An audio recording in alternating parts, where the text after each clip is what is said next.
wabarakatuh. Perkenalkan saya Ranti Kifania dari kelas 5 dengan NIM 10121760 akan memberikan paparan materi kecerdasan emosional dari pertama hingga terakhir.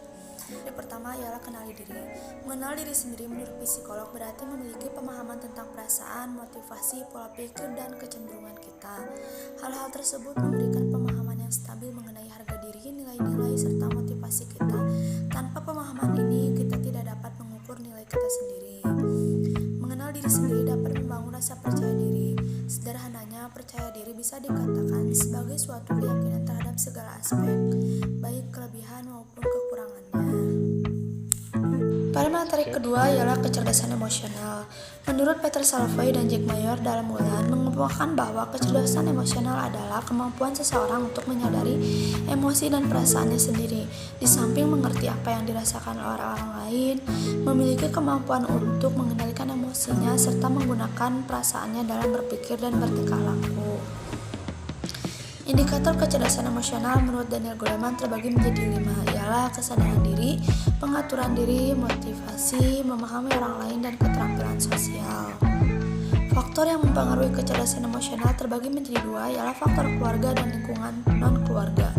Ialah otak emosional. Menurut Daniel Goleman, emosi merujuk pada suatu perasaan dan pikiran yang khas, suatu keadaan biologis dan psikologis, dan serangkaian kecenderungan untuk bertindak. Emosi pada dasarnya adalah dorongan untuk bertindak. Fungsi emosi terbagi menjadi 4, sebagai pembangkit energi, sebagai pembawa pesan atau isyarat terhadap lingkungan, sebagai pembawa informasi dalam komunikasi interpersonal, dan sebagai sumber informasi keberhasilan. Model kecerdasan emosional terbagi menjadi 3. Pertama, menurut Daniel Goleman ialah kesadaran diri, pengaturan diri, motivation, memahami orang lain atau empati, dan keterampilan sosial atau social skill. Sedangkan menurut River Barron terbagi menjadi 5, interpersonal, penyesuaian diri, pengendalian stres, dan suasana hati. Sedangkan menurut Mayer dan Salovey terbagi menjadi 4. Pertama, persepsi emosi, kedua, integrasi emosi, 3, pemahaman emosi, dan pengaturan emosi. Materi kelima hingga 6 ialah terdapat ciri-ciri kecerdasan emosional, di mana terdapat kecakapan utama, pengendalian stres, akar empati, hubungan antar pribadi, dan seni sosial, terakhir sikap fleksibel. Pada materi 8 hingga 10 terdapat kebahagiaan dan optimisme. Seligman 2008 menjelaskan terbentuknya pola pikir optimis tergantung juga pada cara pandang seseorang pada perasaan dirinya bernilai atau tidak. Perasaan bernilai dan berarti biasanya tumbuh dari pengakuan oleh lingkungan.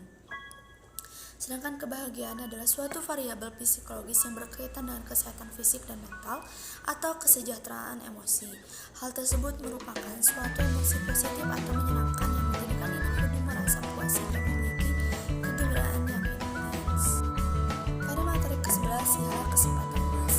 Terdapat ranah keluarga.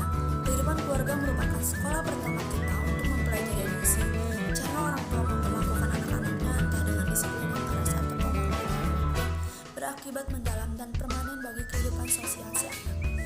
Mempunyai orang tua yang cerdas secara emosional itu sendiri merupakan keuntungan yang besar sekali bagi seorang. Trauma dan pembelajaran ulang emosi, peristiwa menjadikan di masa lalu maupun yang menakutkan dan selalu membayang-bayangi akan menimbulkan gejala utama gangguan stres pada pasca trauma atau PTSD, Post Traumatic Stress Disorder.